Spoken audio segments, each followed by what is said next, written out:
नवरात्रि के चौथे दिन ऐसे करे मां कुष्मांडा की पूजा। जाने भोग, मंत्र, आरती और व्रत की कथा। नवरात्रि का आज चौथा दिन है। इस दिन मां कुष्मांडा की पूजा होती है। ऐसा माना जाता है कि मां कुष्मांडा की पूजा करने से धन और बल की प्राप्ति होती है, साथ ही ताकत और बुद्धि भी बढ़ती है। मां कुष्मांडा को ब्रह्मांड की रक्षक भी कहते हैं। इसलिए आज हम मां कुष्मांडा की पूजा कैसे करें, मंत्र क्या है, मां को क्या भोग चढ़ाए और आरती कैसे करें, ज्योतिषाचार्य रघुनाथ प्रसाद शास्त्री जी से विस्तार में बता रहे हैं।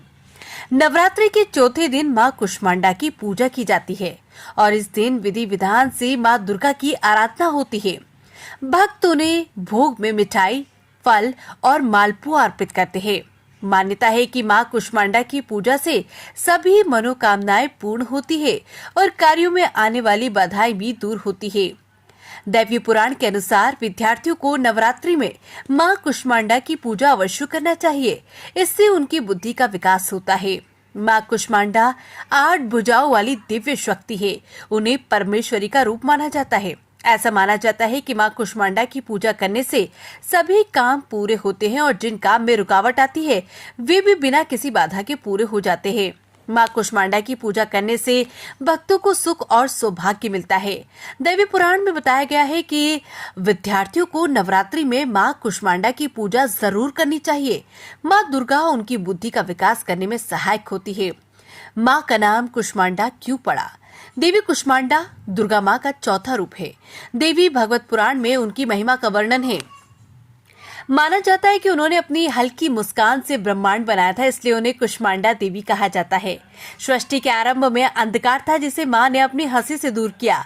उनमें सूर्य की गर्मी सहने की शक्ति है, इसलिए उनकी पूजा करने से भक्तों को शक्ति और ऊर्जा मिलती है। ऐसा है मां कुष्मांडा का रूप। मां कुष्मांडा का स्वरूप बहुत ही खास है।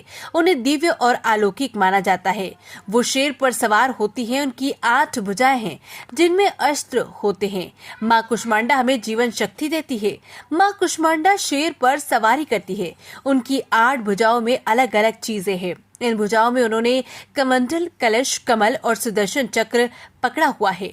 मां का ये रूप हमें जीवन शक्ति प्रदान करने वाला माना गया है। मां का ये रूप हमें जीने की शक्ति देता है। मां कुष्मांडा का रूप बहुत ही दिव्य है। ये हमें शक्ति और प्रेरणा देता है। मां कुष्मांडा का भोग, मां कुष्मांडा की पूजा नवरात्रि में होती है और इस दौरान भक्त मां को प्रसन्न करने के लिए कई तरह के उपाय करते हैं। मां कुष्मांडा की पूजा में पीले रंग का केसर वाला पेठा रखना चाहिए और उसी का भोग लगाना चाहिए। यानी मां को केसर वाला पीला पेठा चढ़ाना चाहिए और उसे ही प्रसाद के रूप में बांटना चाहिए। कुछ लोग सफेद पेठे के फल की बलि भी देते हैं। इसके अलावा मालपुआ और बताशे भी चढ़ाए जाते हैं।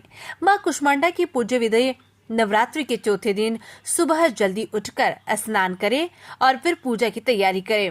मां कुष्मांडा के व्रत का संकल्प ले। सबसे पहले गंगा जल से पूजा के स्थान को पवित्र करें और फिर लकड़ी की चौकी पर पीला कपड़ा बिछाएं। उस पर मां की प्रतिमा स्थापित करें और मां कुष्मांडा का ध्यान करें। पूजा में पीले वस्त्र, फूल, फल, मिठाई, धूप, दीप, नैवेद्य और अक्षत अर्पित जरूर करें। सारी सामग्री अर्पित करने के बाद मां की आरती करें और भोग लगाएं। अंत में क्षमा याचना करें और ध्यान लगाकर दुर्गा सप्तशती और दुर्गा चालीसा का पाठ जरूर करें। ब्यूरो रिपोर्ट, RPS समाचार।